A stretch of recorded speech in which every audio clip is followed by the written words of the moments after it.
In this video, we're going to talk about how to create transformational courses that sell based on a data-driven report of what's working now in the industry. So when it comes to selling an online course, I think one of the things that a lot of people are not focusing on or valuing enough is what the state of the industry is. You know, it's not just about creating content and putting it all together in the right kind of outline or pricing your course. I mean, all those things are important conversations and decisions, but if you don't really understand what's going on in the market and how people have been programmed, then when it comes to selling your course, doesn't matter what is in the course. If you can't sell it, nobody can go through it. So you've got to understand how to meet the people where they are to some degree based on where they're coming from. And so I think everybody understands, you know, at the time that we're filming this, it is mid 2022. We've just been through 2 years of massive disruption. And because of that, the whole world went online for the most part in many ways. And that changed online learning to a large degree, which is great and not so great, depending on what it is that you're focused on and what the perspective is. That's what I want to dive into here is what can we know about the market, about the people in the market, what's actually going on in online marketing, and how can we make whatever adjustments we need to make in order to take advantage of all that, obviously, right? Yeah. So there was a report put out recently by one of our partners, Thinkific. And if you don't know about Thinkific, it's an online learning platform, and we're actually putting all of our courses on the platform. I love the platform and I love the company and what it stands for. We'll share a link in the description here below so that you can take a peek and get a free trial if you want to give it a shot. But they did a report recently about the trends, not just in the entire industry, but the people that are most successful on their platform. What are they actually doing? What are some of those adaptations that I was just alluding to? So I want to take a few minutes here and go through this report. And then I want to share what my takeaways and my highlights are from the report. And then what I believe is the most important information and concepts for you to understand if you're going to create a course, if you're going to help people online, which I think everybody has to, maybe not literally every single person, but just about everybody needs to do this because people expect it. And what's powerful about this report is that it's all data driven. It's based on what is working, some of the adaptations that have been made and all of that. And I highly suggest you download the report.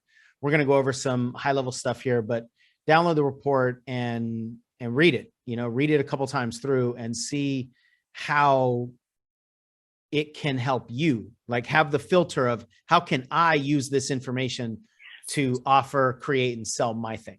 So download the report and read it yourself. It's not just theories about what used to work way back when or what we think is going to work. It's data driven because they've got so many data points in their, you know, on their platform and in their database. And then with a lot of the course creators that are selling courses on their platform and so forth. So this is really important. If you want to be able to sell a course, you've got to understand what's going on in the market. Anything you want to add to that before we get into some of this? Just, like we're in co-creation with our audiences. So if we don't know where they're coming from, then we're going to have a really hard time getting our creation into their hands. So it's critical. Yeah, where they're coming from, how they've been programmed, and a huge variable nowadays that, again, I don't think a lot of people are really taking into account because I think it's difficult to comprehend is how much competition there is now. Because so much of the online world went online, then anybody that wanted to keep their business going, they also went online. And so there were a lot of people in the personal development world that started to move live courses online. We did that. I know a bunch of people that did that because we had to if we were going to survive. So because of that, there's so many more options for people to choose from. And with more competition comes more opportunity potentially, but a lot of carnage really, because there's so much competition. A lot of people are paying a lot of money to fight over attention and conversions and all that stuff. Then the competition has changed. The nature of the competition has changed. The amount of the competition has changed. And what is being adapted inside of the competition has changed. And all of that has exponentially increased lately. So if we try to position our courses the way that we would have done it 3 years ago, 4 years ago, or try to get people's attention the way we did it back then, it's the online market is probably just going to pass us by because we're not, to your point, we're not meeting them where they are. So one of the things that this report, you have the report printed out, don't you? Yeah, it's awesome. Yeah, it's a good size, well done report. High quality. Yeah, and you know, they go pretty deep on a bunch of really important conversations. So one of the things that the report explains is that the demand for online personal development, or really online learning in general, has exploded. There are a bunch of different industries where the demand is just through the roof. For the coaching market, what I think is relevant is the personal development world. And so personal development demand has increased over 1,200%. That's huge. Now, that's a ton. You know, if any of you are not mathematical thinkers, you don't really understand those percentages. That is, so if something increases 100%, it doubles. Something increases 200%, it triples, right? So this is like 12 times what used to be. And this is compared to 2019, I'm pretty sure. Yeah. So this is like 12 times more demand than what it used to be. I don't know the number of what it used to be. Let's say there were 10 million, right? 12 times that. Now that's over 100 million people. Wow. In the span of like 3 years that are demanding online learning in personal development. So whatever topic you have, if it's going to make somebody's life better, there's more demand for it online than there ever has been before. And if any of you are teaching things outside of personal development, you know, stock market, finances, things like that, some of those industries have exploded even much more than that in terms of demand for online. So what that means is there are a massive amount of buyers out there. But as I said, there's also a massive amount of options out there and a lot more opportunities, or competition rather, because of the fact that there are a massive amount of new buyers in there, right?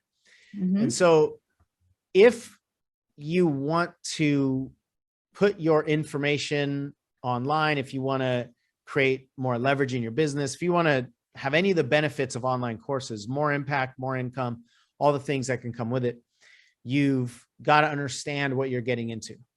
And we've created tons of courses. I think we counted recently, and I think I've done all the way back to the beginning of my business, like over 30 online courses. And we're probably tracking at 2 to 3 courses every year, like new courses. It seems like, at least that's what it feels like to me.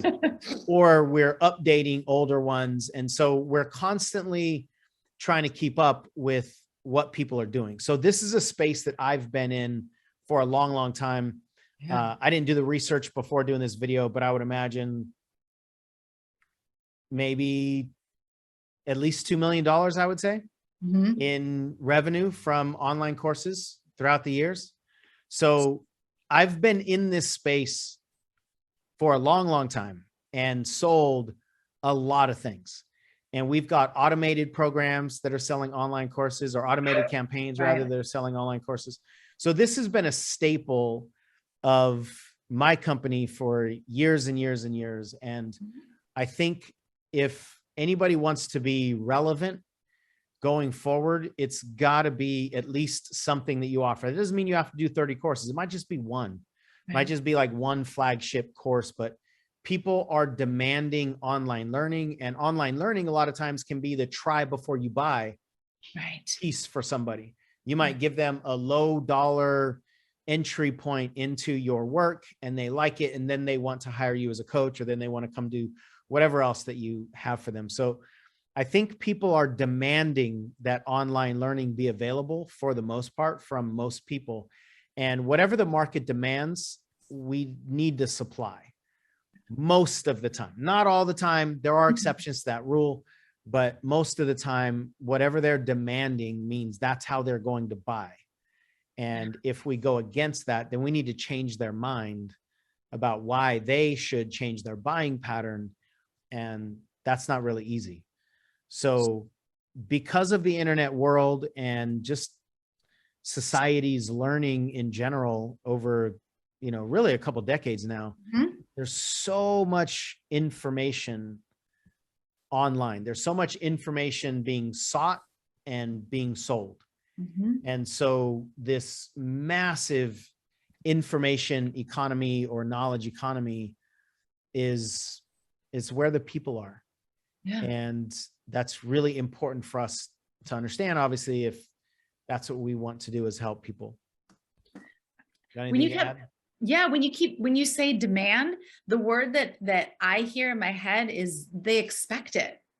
Right. Like it's just that expectation. So if we're almost like disruptive to them, not in a good way, because it's just what they expect. Like, you don't have that, So I going back to what we said earlier about meeting them where they are, we just have to understand where they're coming from, what their expectations are. And what you were talking about all the courses that you made and how long you've been in business, I was just thinking, you've seen so much stuff. So like, this is so, not only is this like, yes, these are the trends and the research has been done and all of these data points, but like, you've seen how things have been different. And like what we used to do even to sell a course 5 years ago, it's not the same anymore. And you've experienced that, and it's possible to be able to have that continued growth, but we have to understand what's going on in the market and be willing to follow the trends and not just follow what seems simple, like some generic, 1, 2, 3, put together your course and make, whatever, $1 million in one weekend type of program, because a lot of people are doing that easy thing. So I think a lot of those people that are in the market that are creating online courses, this trend report is an opportunity for us to understand how to get like underneath that, so that we can really stand out and be distinct and catch the ear of the online course buyer out there in a different way. So one of the things that is true, I don't know that I've had this exact thought, at least not recently, and not relating to online courses, but there are so many courses that teach us how to make courses, right? That's part of the industry. Sure. But what data are they using? Most of the time, like when people succeed in something, this isn't unique to the coaching industry, but it's in the coaching industry. I do something, I succeed with it, and then I create a program about what I did, and then I teach people what I did, right? And there's nothing inherently wrong with that. We just need to understand that that's a lot of what the program is out there, or what the opportunities and options are out there. But you think about, like, if I were to have created a course on how to create courses and how to sell courses, it probably would have been pre-COVID. And so almost everything pre-COVID isn't relevant, or at least it's not necessarily relevant. Yeah. So like, as you just mentioned, all the courses that I've done, that's what I was going through in my head. There's been so many evolutions, and a lot of that stuff just doesn't matter anymore, because technology has changed. The world has changed. customer demand has changed, all the things we're talking about. So the people have changed. The people have changed, right?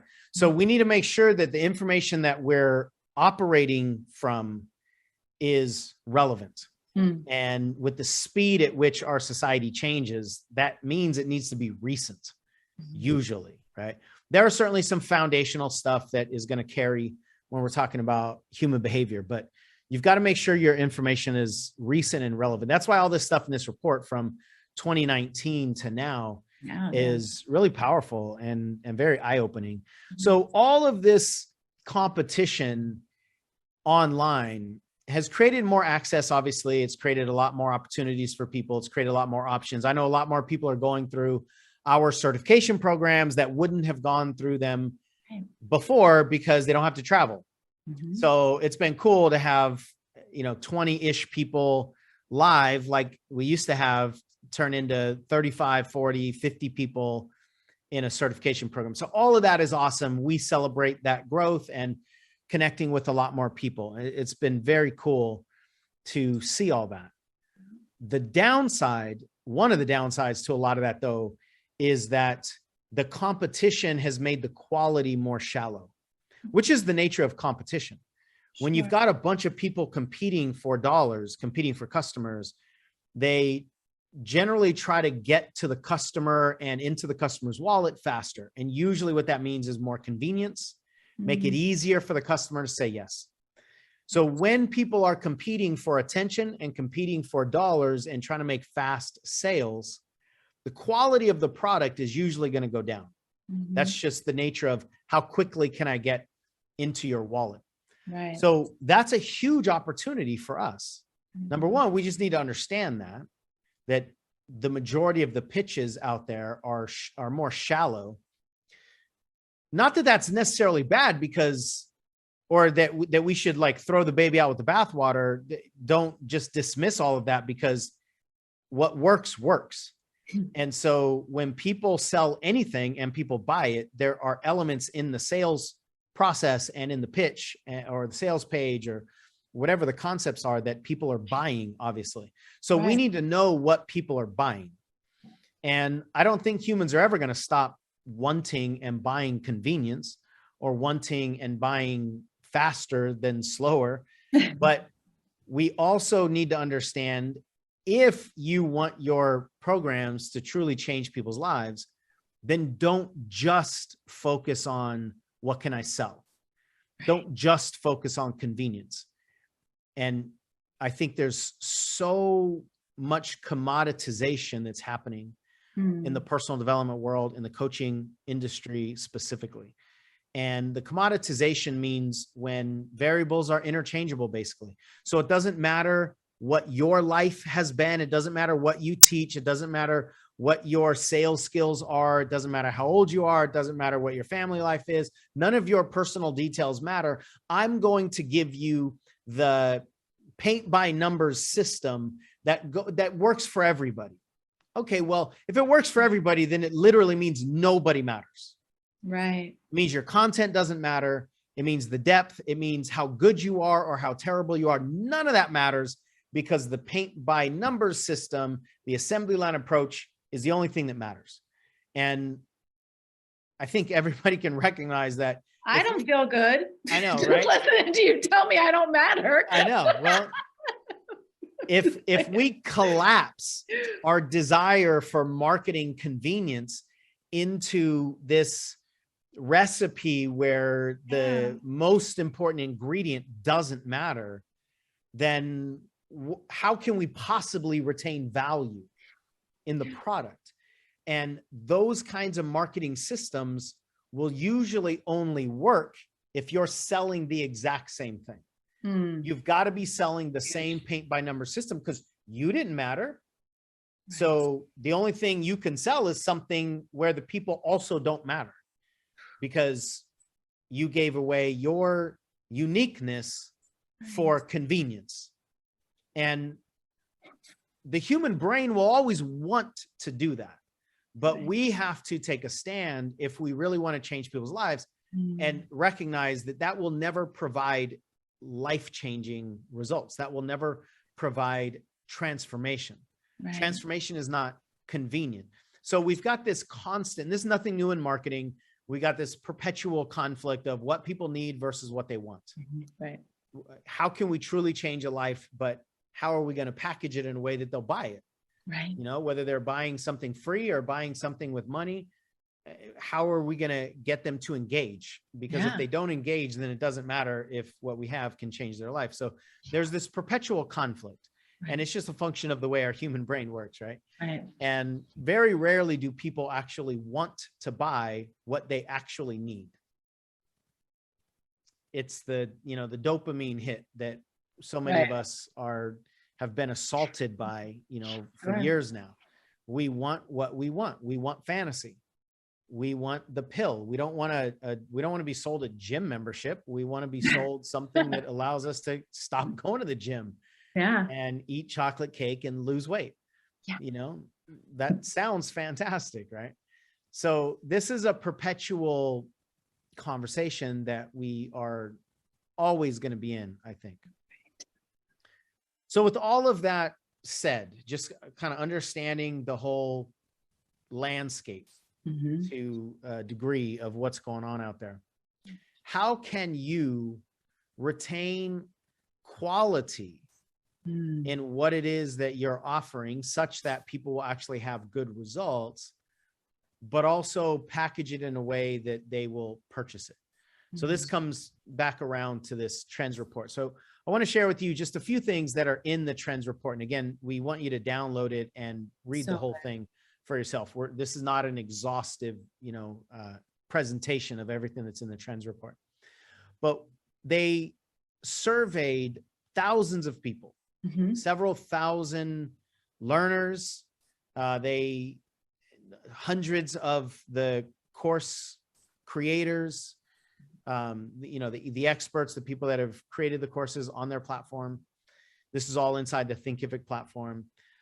50,000 plus data points. You know, they're looking at things like people that buy the program but never open up a module, people that go through 25% of the program but never get to the rest of it, how many people actually go all the way through a program, which is shockingly low. It's like almost disheartening to know that a small percentage of people actually finish programs. Right.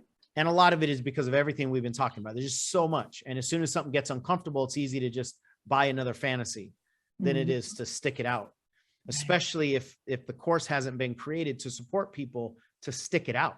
We're going to get to that towards the end of the video here in what I suggest that you do and provide for people. So Thinkific took all of this data and they analyzed it, talked to a bunch of people, you know, ran it through the number crunching and all that stuff, and just produced this best practices kind of report. So what are the most successful course creators on their platform doing that other people are not doing? I mean, just think about that for a second, right? You got the top percentage of people on a certain platform. You probably want to do what they're doing, right? And it might not exactly be follow the leader, you know, do exactly what they're doing and price your course just like theirs, because there's going to be distinctions that are important, but pay attention to the recipe that they're following. And one of the things that they dove into, and is one of the biggest topics for me that I'm passionate about, I know you are too, Michelle, is how do we actually engage people? Without engagement, learning doesn't happen.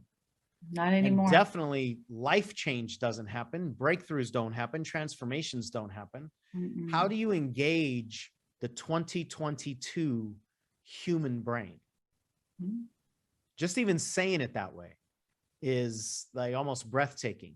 How do you engage people in 2022 in the world of TikTok and the world of stories online and the world of social media algorithms and all the marketing silos that we all get in? How do you engage that human brain, which is different than what we used to do, right? And then they also talked about what the creators are actually doing from their perspective. How do they organize themselves? How do they focus their time to be more effective and more efficient? That's one of the things that goes missing for so many people. You can get the skills, you can get the marketing tools and the campaigns and all the things that follow, but if you don't know how to operate and you can't control your time well, and you keep getting distracted and all this stuff, then you're not really going to be able to implement any of the stuff that you learn. So that we end up getting into that conversation so often with people, entrepreneurs especially, who need to self-motivate and self-regulate and accountability, Yes. Mm-hmm. hold ourselves accountable, and all the things that are unique to entrepreneurs that are not easy to do. So I want to share 5 takeaways from these top 20% of the creators from this report. Is there anything you want to add before? What I really love about everything that you were saying is that inside of this report, they don't tell you like, hey, here's exactly like step 1, step 2, step 3, this is everything that's going to work for you. They help you in the language that we use, right? They help us to understand the laws, right? The concepts at a high level. So there's space for me, right? I can matter inside of this. I can find myself inside of everything that they're teaching versus a 1, 2, 3, right? Turnkey system that doesn't include me. Yeah, one of the things that I was immediately impressed by with Thinkific is that they don't just teach the shallow create a course, sell a course concepts out there. They really teach what works, like what would work for the person who wants to create a course, the human element of all of this, right?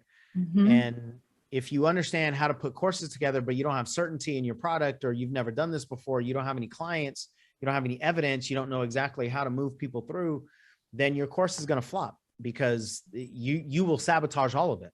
Right. And that's one of the things that they really stand for from what I've seen. Yeah. And I've been really impressed by that. And there's a lot of human touch, which, I've also been really impressed by. The onboarding process is amazing. They actually help you one-on-one on Zoom or, connection via email, actually put your stuff on the platform. It's not just, we got a bunch of tutorial videos, right? So I think that they care about humans. The sharing of knowledge used to be limited to where we were or how loud we could shout. And turning your expertise into a profitable business wasn't even a thing. But times have changed. Right now is the greatest time in human history to be a knowledge entrepreneur. Your knowledge is a business. The world, your customers. And Thinkific makes it simple for you to turn your expertise into online courses so you can impact the world. Your knowledge is power. Share it. Try Thinkific for free today. So the top 5 takeaways from the top 20%, I think, of the creators. So the people that are succeeding the most on their platform, these are the top 5 takeaways. And probably none of these are going to be new to any of you, which is something that I think people need to understand. There are no secrets out there. When you ask people who are willing to talk openly and transparently and honestly, they won't tell you any secrets because there are no secrets. It's how do you stay committed to and get the support for you to do the foundational stuff that works. That's really how to succeed in pretty much anything, right? So none of these are going to be secrets that you've not heard of before. And if the top 20% of the people who are succeeding are saying the same things, then pay attention, right? And a lot of this stuff isn't sexy. That's another thing that so many people are searching for. What are the hacks? How can I use like automated digital marketing stuff to shortcut my success? Nobody, in my opinion and experience, that is honest and transparent will ever teach you hacks to shortcut anything, because that's not what works. So the first one is to find your niche in the knowledge economy. Where do you fit? Where do your lessons, the things that you've learned in your life, where do they fit in this big economy, in this marketplace of what people are searching for? And one of the big liberating concepts that I think is important for all of us to understand, especially early on in your journey, is that nobody's looking for you. So it's not about where you as a person fit, because nobody's searching for your name, Right. especially when you're early on in your journey. But what they are searching for are the lessons. They're searching for how do I questions. And so if you have information that can answer somebody's how do I question, they're searching for that. They're searching for your lessons. They're not searching for your likeness. They're not searching for your face. They're not searching for your hairdo. They're not searching for the perfect lighting. They're searching for your lessons. So where do your lessons that you've learned as a human fit in this whole economy? The second thing is to create a community of those people. Yes. Generally, what that means is offer them something to try, offer them something for an email address, invite them into a group somewhere online, nurture that group, provide value for them, and then when available, or when appropriate rather, and available, offer them something. So create a community that you can nurture. One of the things that I think is fascinating is that, this is just my guess based on conversations that I've been in.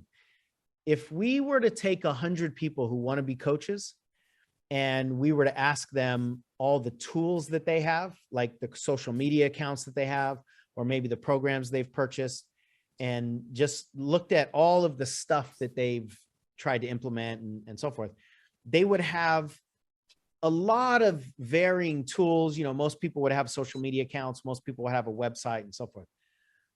Most of them would not have a community. It's interesting to me because this is one of the most foundational principles that I remember learning way back when online marketing started, which is have an email list, get people into your community, and then serve them from there. But one of the things that all of this shallowing of the process has done is it's created what I think for most people is false hope that you can just build a solid community on social media networks, which is dangerous because social media networks can change at any time, and everything that you've built might literally go away. You might lose your account. Your account can get turned off. Yeah. So because so much happens on social media, it's easy to think, well, we'll just do everything on social media. And that's one of the most dangerous things to do. We've got to get people into our own community where we can control the communication. Absolutely. And for whatever reason, I would say most people don't do that. It's one of the last things that a lot of people do, which is to have a CRM company where you can grab emails and send automated emails, grab email addresses, send automated emails, deliver your free reports and downloads. A lot of people are they just don't really understand the foundational nature of that, because we just want to do everything online, right? DM me and pay me a bunch of money. Anyway. Well, that's another one of the takeaways, right? Like, is that taking control of the audience relationship versus giving the control to the social media platforms. It's critical.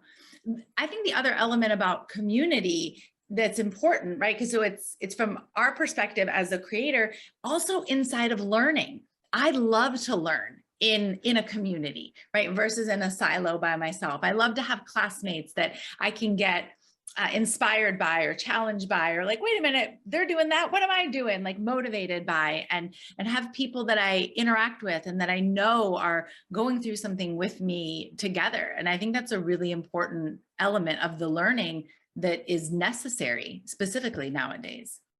Yeah, we're social creatures for sure. And most people do like to either learn in a group like that, or at least have access when they want it. Yeah. The third thing here is to bundle multiple learning products together. That's one of the things that the majority of the top creators on the Thinkific platform do. Yeah. Give people opportunities to get more stuff. And if they want something from you, is there something else that you can offer them that will complement what they just said yes to? And if you only have one thing, this isn't like a requirement to where I'm saying, or they are saying, don't start until you have like a bundle of 4 or 5 things. Right. But there's always something that you can add. And maybe it means you have a relationship with somebody else who created that thing that would complement your thing, and you just offered theirs to a purchase of yours, right? It could be a download. It could certainly be another course in a bonus package or something like that. But I want you to always be thinking, how can you help them more? How can you help them more? How can you help them more? And when people say yes to something, that's the point for most people, that they're more likely to say yes to something else. It's just the nature of the way we buy things. The fourth thing, I guess I got ahead of myself here, and we already talked about this to a degree. Take control of your audience relationships. Take control of your ability to communicate with people.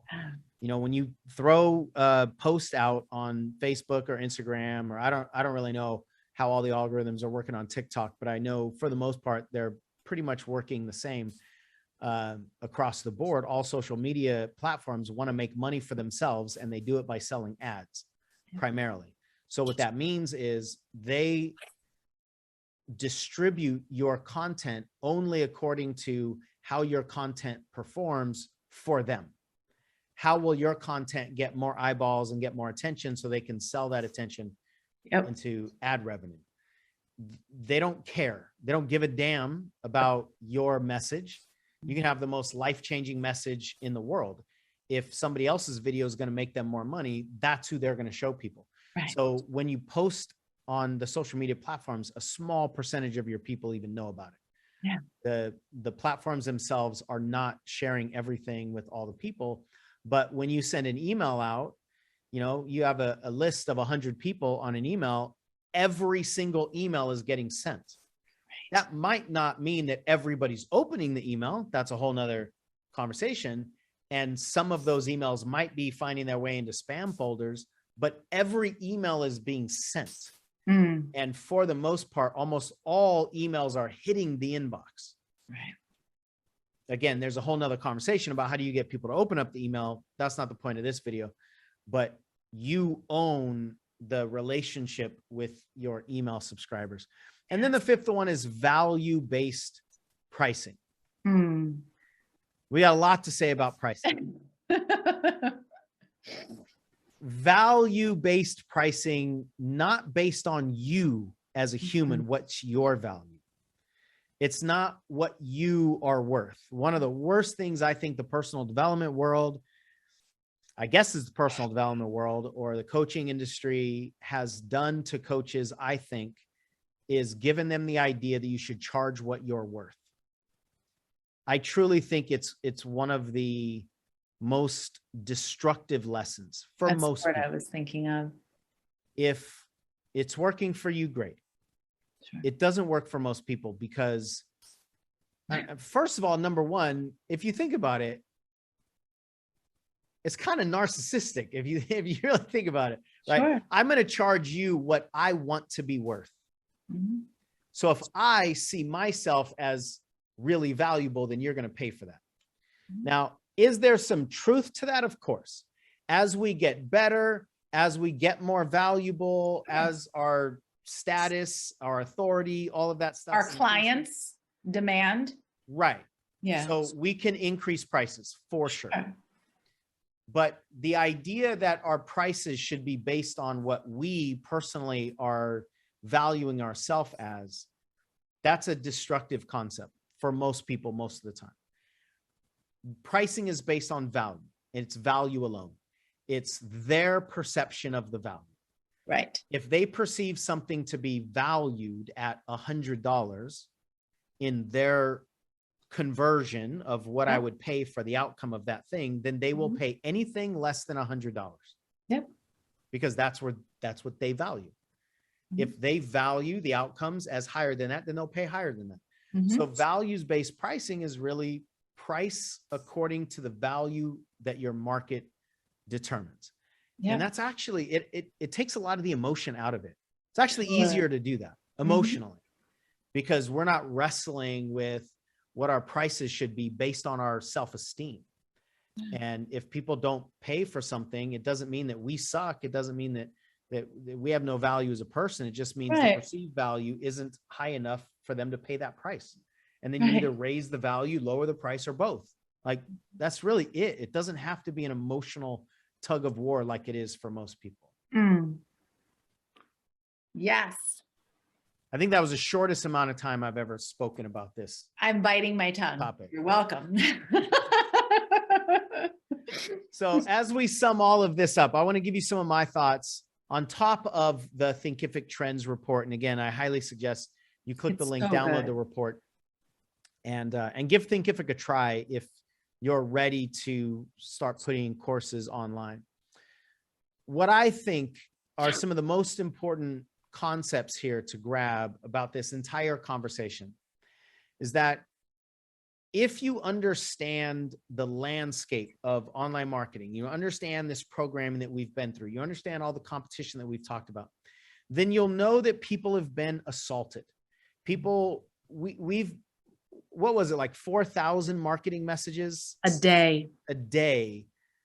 We heard a report recently say that we experience on a daily basis, people average 4,000 marketing messages a day, which is different than 5 years ago, which is different than 10 years ago. Yeah. So the person that is literally like walking through the online space, just ducking and dodging and deflecting and all of that. I mean, literally, and I do it, and I know you do it, like we show up guarded. Yeah. Because we're being bombarded with all of the marketing messages. People are trying to get our time. They're obviously trying to get our money. They're trying to get our purchases. And so that has caused people to retreat. It's also caused people to not trust in this environment that most of us have been taken advantage of in some way, shape, or form. So if you understand the human on the other side of your pitch, on the other side of your messaging, who's the human opening up your email address, your email message? Who's the human reading your post? What state are they in? What have they, not like geographical state, what emotional state, what mental state are they in? And what can you do to connect with them? That is a really important word. How can you create connection? Sometimes you can create connection with them and themselves. Sometimes you can create connection with them and their surroundings, or them and their family, or them and the potential results, the outcomes that you can provide, or them and their community. Connection is missing in a massive way because of the online marketing assault that most of us have been through. So that's the first thing. How can you create connection? The second thing that's based on that is to understand that most of the competition that we've been talking about is coming from a corporate perspective, meaning how can we increase profits? How can we increase conversions? How can we sell more things? And there's nothing wrong with that. You just got to understand what it does. What it does is it reduces people to numbers. Because what the corporate mindset really cares about, in the strategies at least, is how can we increase the numbers? Now, again, there's nothing wrong with that. I'm not saying that people who think that way are bad people. That's a required element of creating a business. You've got to look at numbers. You've got to look at conversions. But in the coaching space, a lot of people are following these corporate strategic game plans and campaigns, and they're not putting the human back into them. So that's a huge opportunity for all of you that are willing to make people feel important again. Make people feel like people again. Make people feel like they are being seen, like they're being heard, like they're being listened to. It's amazing how many people are like blown away that we actually respond to their emails. That if we ask a question and they send their answer, that most of the time we're actually going to respond, or we're going to do something with that information. And that just tells us how much people feel like they're not being listened to. And one of the best things you can do is just think, if you were the person going through your program, or going through your sales process, or reading your social media posts, or opening your emails, how would you want to feel? Mm. How would you want to be engaged with? Yeah. Think about them and put the human element back in to the marketing recipes. It just feels good. Yeah. Like, I know you're not talking like directly to me in this, but when you were talking about how I don't matter right now, my message doesn't matter. Like, I could literally feel myself like shrinking back, and even Right. just listening to, I just became very aware, like I'm breathing more deeply. I'm like, oh yeah, like talk to me. It feels good. And so even though I wasn't conscious of it, that's the effect that it can have on the people that are on the other side of that kind of communication. It's so calming, and it just is so distinct from everything else that they're being hit with throughout the day. And what it generates is trust. Mm-hmm. When people feel more calm, they engage more, they discern more, they pay more attention, they're more loyal, they trust more, they take more action. And the online world is doing the opposite of all of that. Right. And that's one of the reasons why there's so much carnage in the competitive space. Right. The final thing I want to leave you with is to get going. Most of us, I think, have been programmed with some kind of perfection filter. Like, we got to get better, and then better, and then better, and then better, and then we can start. And that causes us to compare ourselves to other people's programs and other people's processes and other people's sales and all that stuff. Yeah. Comparing yourself to your competitors, comparing yourself to other teachers, comparing yourself to other course creators is not a solid strategy for you getting in motion, because those are not the people that you're going to be selling to anyway. Right. Compare yourself to the person who needs what you have. And then the question is, how quickly are you going to get it in front of them? How quickly will you let them know the lessons that you have that can help them in some area of their life? Yeah. Get going for them. Get on Thinkific if you're going to use their platform. Get your course out there in the world for them, not to be better than the people to your left and right, but to serve the people in front of you or behind you who are looking to you to help them. And don't think that your next course needs to be the end all be all solution that's going to cause you to be able to retire by next Wednesday, and it's going to bring in millions and millions of dollars. Don't put all that pressure on you. Get a course out there. And the main reason for your course to be out there, available on a platform and sellable, is so that you can learn to make the next course after that better. Even if it's just a version of the same course, it doesn't have to be different content. Right. But I want you to focus on and commit to constant growing and learning and improving and mastery. That can only happen with motion and evolution. So get your course out there, get it good enough to help somebody, sell it, learn the lessons, then make it better and do it again and do it again and do it again. And at some point in time, you're going to have a course that you feel really good about, that people are loving. It's going to be co-created based on the feedback that people have been giving you as they've gone through it. And at some point in the very near future, whether it's a few weeks, a few months, a few years, I don't know, but at some point in the very near future, you can be proud of the work that you've created. But that won't happen in your head. It will only happen outside of your body by getting your work into the world, getting people through it, getting feedback, and then allowing it to evolve. Your work cannot evolve in your mind. It cannot evolve on your computer, and it certainly can't change anybody's life in either one of those locations. So grab the report, dive deeper, dissect all the things that we were talking about, but filter it through, how can I take this and implement my thing? And then let us know how it goes. Now, if you like this video, take a look at that one right there on how to choose the right name and price for your online course. Titles of things that people will purchase from a story standpoint, or stuff that they want to engage with. And there are some rhythmic patterns. Yeah. Like one of